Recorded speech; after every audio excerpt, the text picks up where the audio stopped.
Olá, seja bem-vindo ao nosso estudo de hoje. Em nosso último encontro, nós aprendemos que, a despeito de todas as perseguições enfrentadas pelos cristãos, eles protegeram a verdade e permaneceram fiéis às doutrinas apostólicas. Ainda que milhares fossem aprisionados e mortos, outros surgiram para ocupar os seus lugares. Tertuliano, um escritor cristão do segundo século, chegou a afirmar: o sangue dos mártires é semente para a igreja. Entretanto, uma grande mudança teria lugar com a conversão nominal de Constantino no ano 312 e a oficialização do cristianismo como religião oficial do império. Os cristãos começaram a ceder e heresias e práticas pagãs lentamente começaram a se infiltrar dentro da igreja.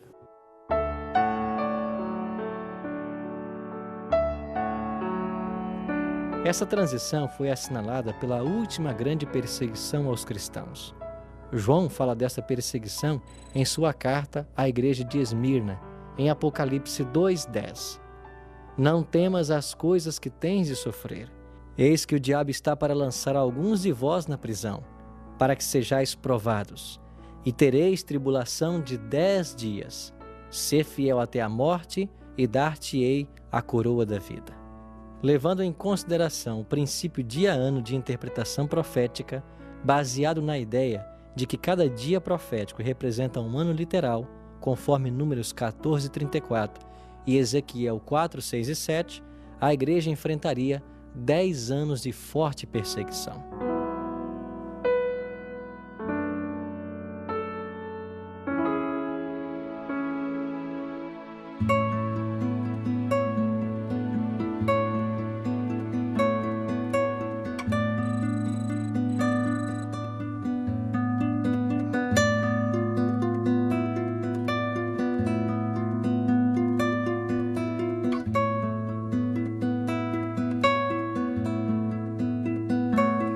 Este período, na história, se cumpriu dos anos 303 a 313. As fortes perseguições do imperador Diocleciano fez com que os cristãos fossem expulsos, tivessem suas casas confiscadas, a religião foi oprimida e tiveram até o risco de perder sua cidadania. Segundo o historiador John Fox, essa foi a 10ª, a última e a mais terrível e sistemática das perseguições. Os cristãos foram então perseguidos, destruídos e todos tiveram que abandonar sua fé. Aqueles que não fizessem isso poderiam então ficar sem a proteção da lei.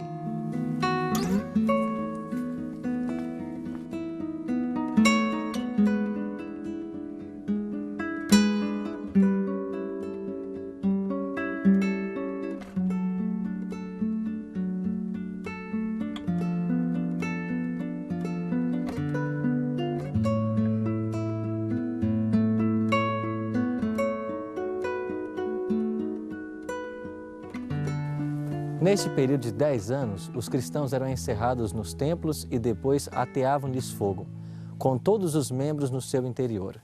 Diocleciano renunciou ao trono no ano 305. Entretanto, seus subordinados e sucessores, Galério e Constâncio, continuaram a perseguição contra os cristãos.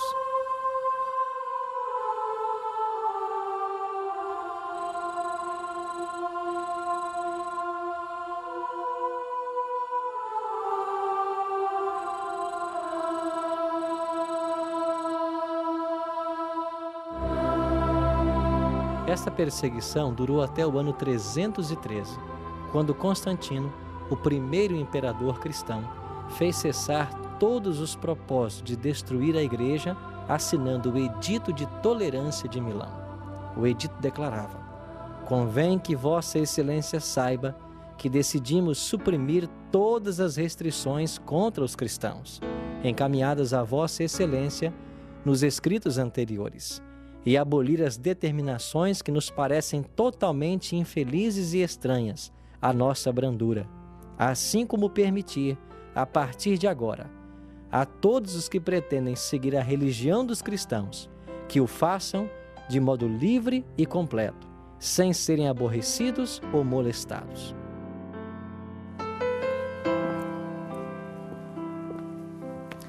Este edito declara que o Império Romano seria neutro em relação ao credo religioso. acabando oficialmente com toda a perseguição, especialmente do cristianismo.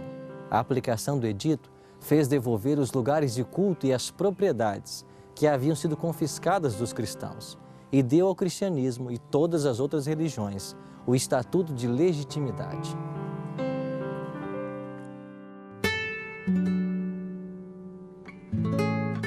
Satanás estava mudando de estratégia. Procurou hastear sua bandeira na igreja cristã. Buscou alcançar pelo engano aquilo que não conseguira pela força. Cessou a perseguição e, em seu lugar, foi posta a perigosa sedução da prosperidade e honra mundana. As pessoas eram levadas a receber parte da fé cristã, enquanto rejeitavam outras verdades essenciais. Houve uma união do paganismo com o cristianismo. Os pagãos faziam concessões de sua parte e esperavam que os cristãos fizessem o mesmo. Sob a capa de pretenso cristianismo, Satanás estava se insinuando na igreja a fim de corromper-lhe a fé e desviar a mente da verdade da palavra de Deus.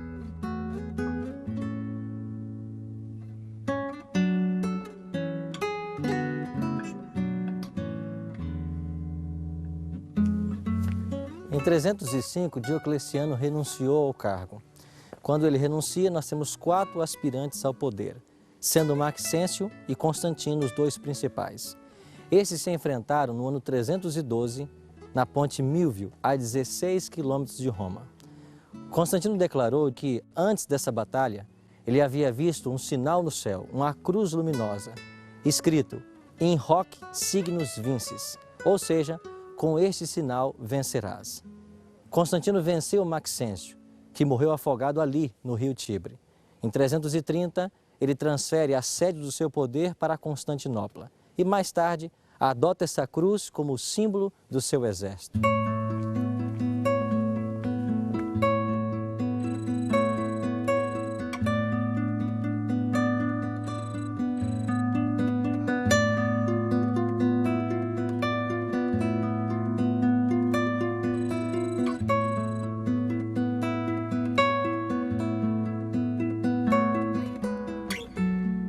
O Arco de Constantino foi erigido para comemorar a vitória de Constantino sobre Maxêncio na Batalha da Ponte Milvio.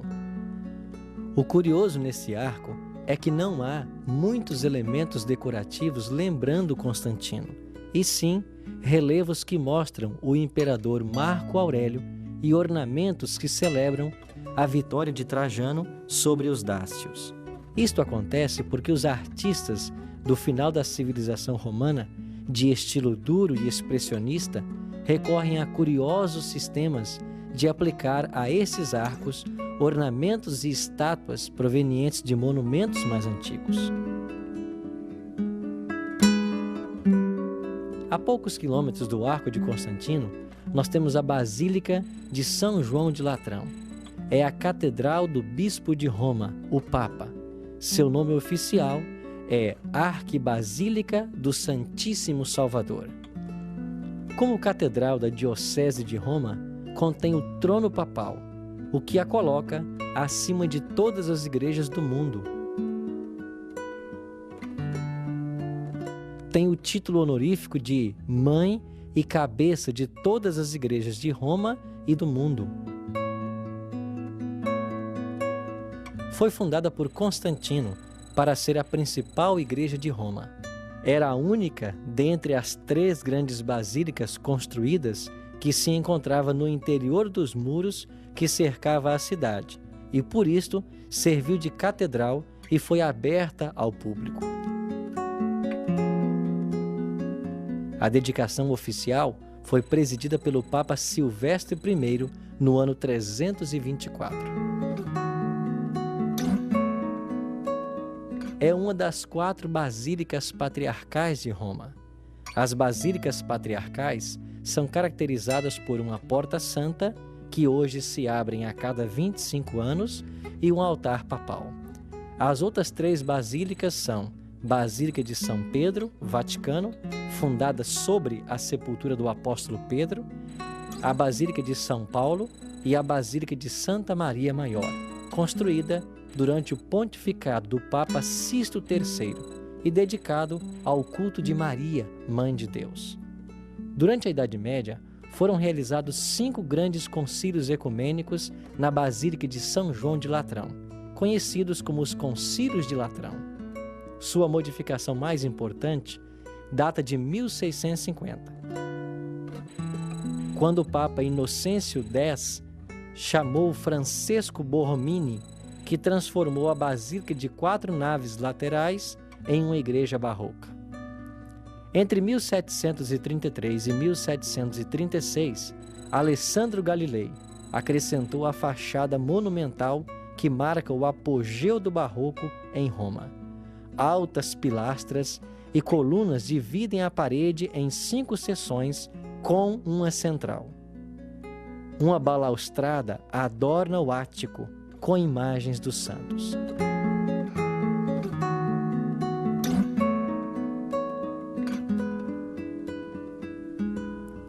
Até 1309, ao lado da Basílica, se situava a residência do Papa, cujo resquício ainda é visível na Capela Sancta Sanctorum e na Scala Santa. Todos os papas foram nela entronizados até o século XIX.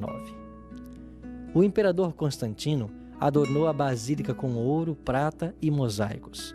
Entre os pilares foram colocados enormes estátuas dos apóstolos. Um dos trabalhos mais importantes é o altar papal, no qual apenas o Papa pode celebrar a Eucaristia. Na parte superior, vêem-se bustos de São Pedro e São Paulo, de prata dourada, os quais, na Idade Média, se acreditavam conterem as próprias cabeças dos apóstolos. E abaixo do altar está o túmulo do Papa Martinho V. Nessa igreja, em 1417, ele deu por findo o grande cisma da igreja, quando havia 3 papas candidatos ao trono.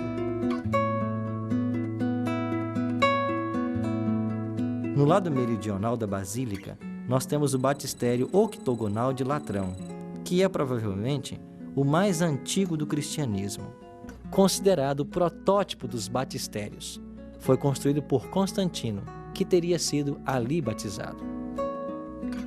Na praça, temos o Obelisco Laterano, que é o maior obelisco de Roma, com mais de 32 metros de altura. Este obelisco foi construído na época dos faraós Tutmoses III e Tutmoses IV, 15º século antes de Cristo. É proveniente do templo de Amon em Tebas, no Egito. Foi transportado para Roma pelo imperador Constantino II e colocado nos Circos Máximos.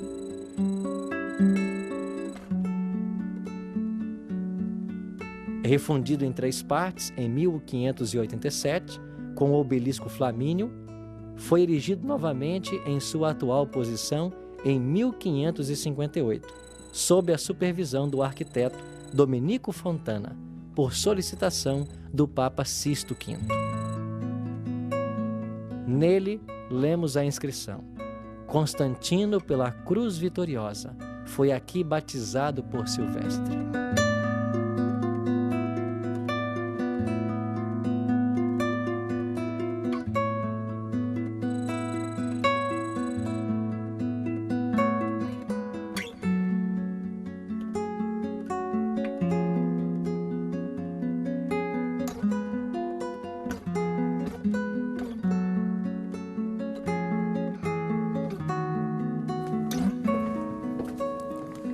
A conversão de Constantino causou grande regozijo no mundo religioso. E sob o aparente manto de piedade, as tradições começaram a se infiltrar dentro da igreja. O paganismo tomou conta de toda a cristandade. E esses ritos e essas cerimônias cada vez mais foram colocadas no culto e na fé cristã. A maioria dos cristãos finalmente se consentiu em baixar a norma e começou a haver uma união entre o paganismo e o cristianismo.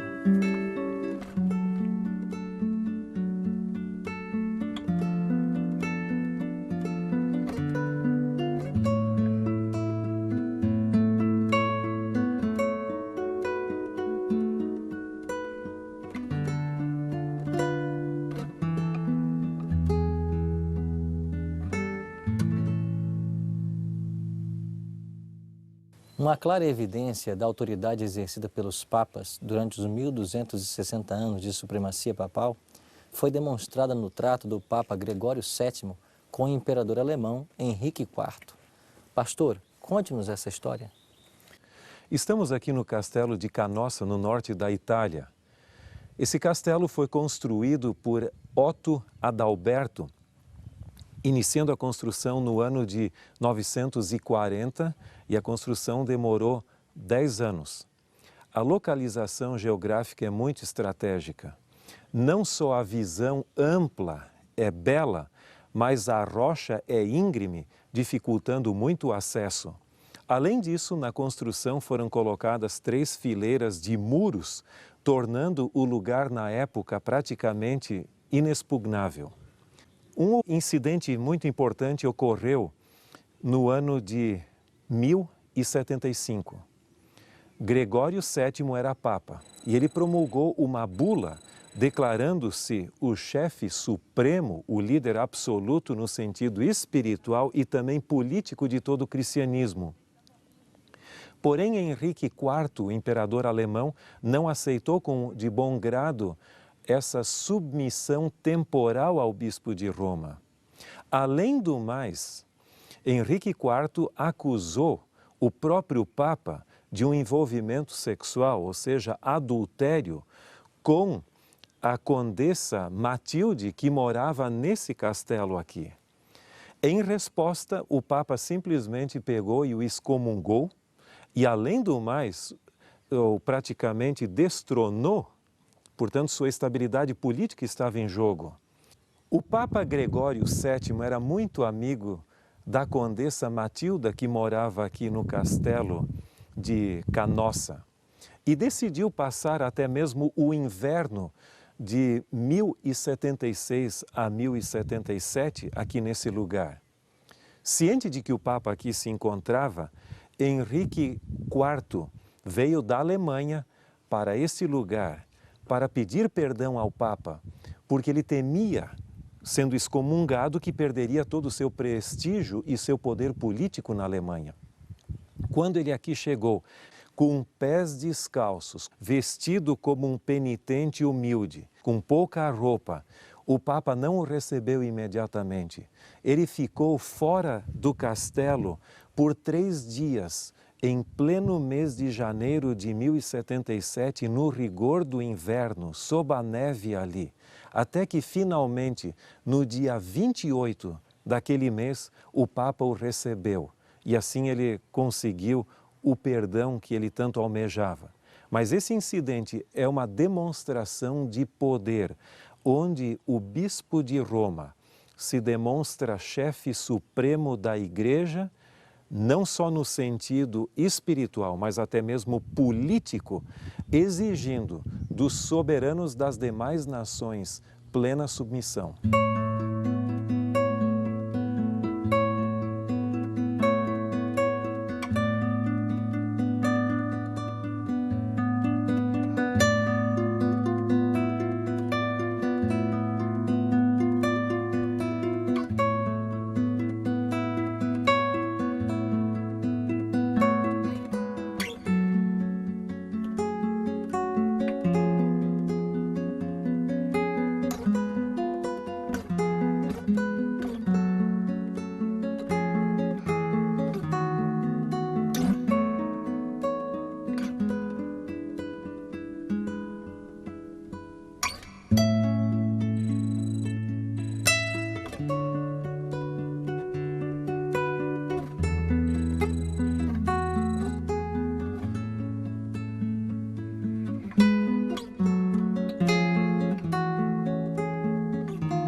Pastor, por que o cristianismo se afastou das verdades da palavra de Deus?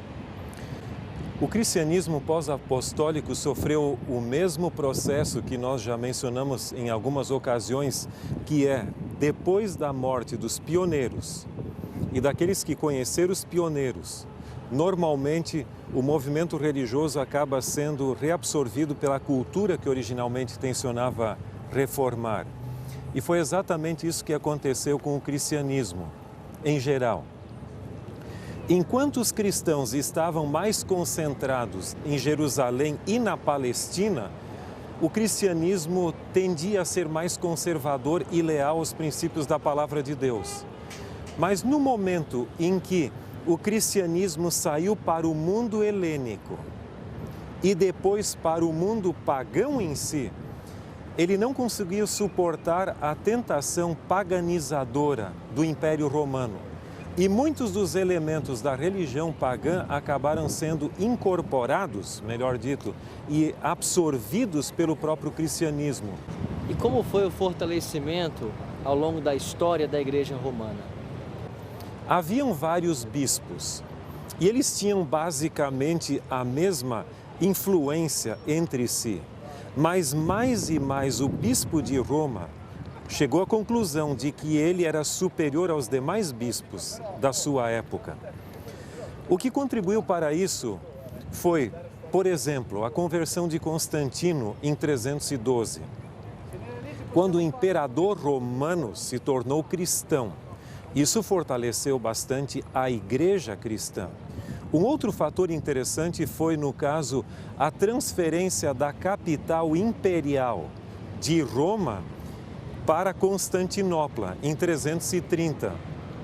Com isso, o bispo de Roma ocupou o espaço que até então era normalmente exercido pelos próprios imperadores. E ele ficou sozinho aqui em Roma para exercer essa liderança e ocupar esse espaço que fora deixado pela transferência do imperador Constantino de Roma para Constantinopla.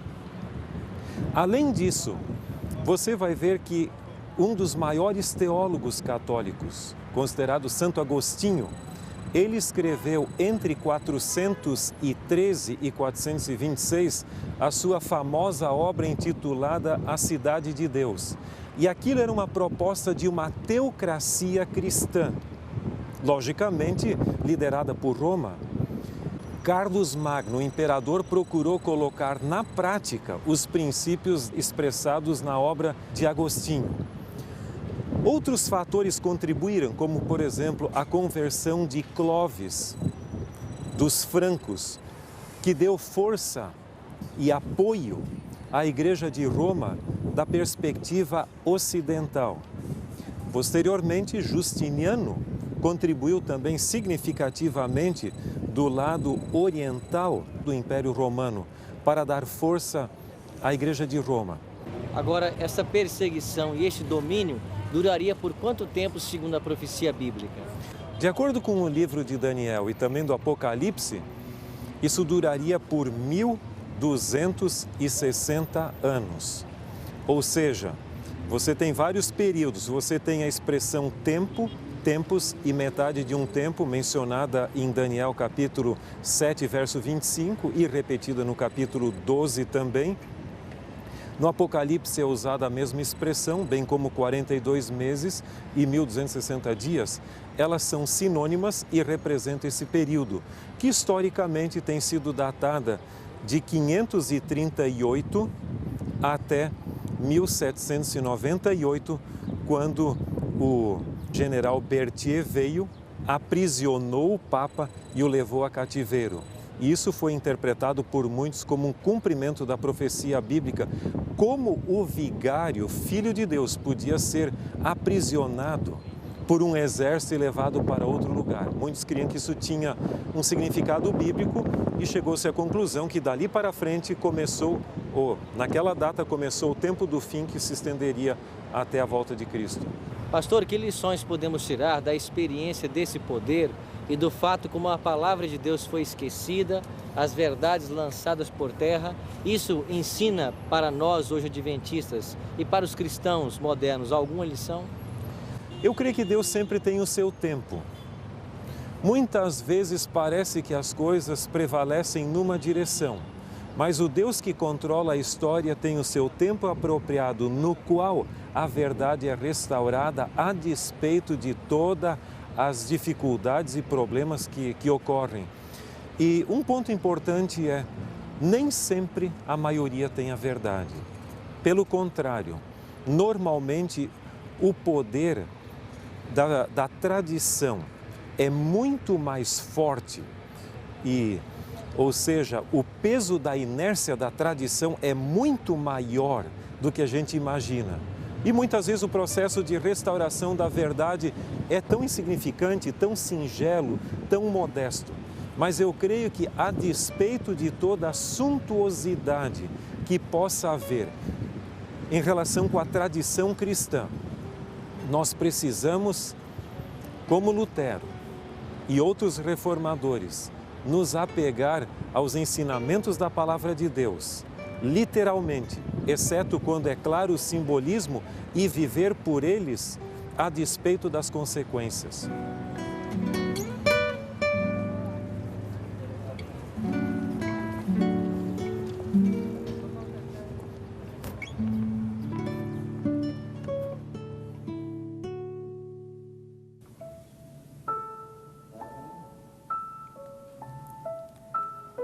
Nem sempre a maioria tem a verdade.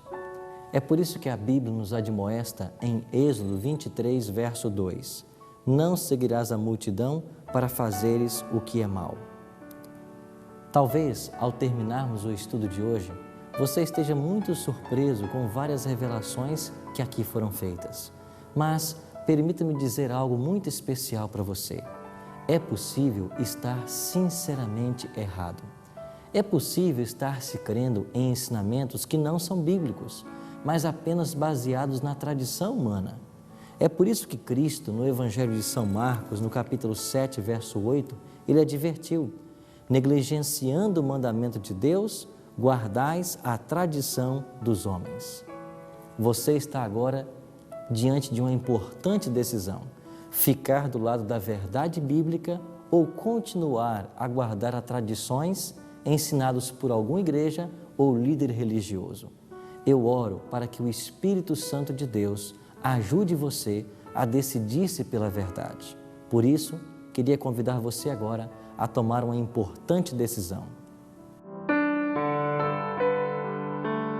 A minha decisão é: após descobrir que muitas tradições entraram para o cristianismo, ocupando o lugar da verdade, desejo abrir meu coração à influência do Espírito Santo, para que ele, mediante o estudo da Palavra de Deus, me ensine toda a verdade e me ajude a ser fiel em tudo que aprender.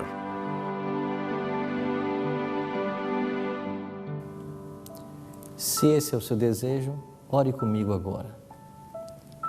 Bondoso Deus e Pai, ajuda-nos a termos sabedoria para buscar o conhecimento da Tua Palavra, que nós não nos prendamos às tradições e ensinamentos humanos, mas que o Teu Espírito nos ensine as verdades da Tua Palavra e que nós recebamos a graça dos altos céus para permanecermos fiéis a todos os Teus ensinamentos. Isso te oramos em nome de Jesus. Amém. Ainda que falsas doutrinas e heresias tivessem sido incorporadas à doutrina da Igreja, a verdade de Deus não ficaria para sempre esquecida. Deus, em vários países, levantaria um movimento de reforma. Um desses povos, os valdenses, povo piedoso e simples que habitava o sul da França e norte da Itália, manteve por mais de 1000 anos acesa a chama da verdade. Em nosso próximo encontro, aprenderemos com mais detalhes sobre a sua história.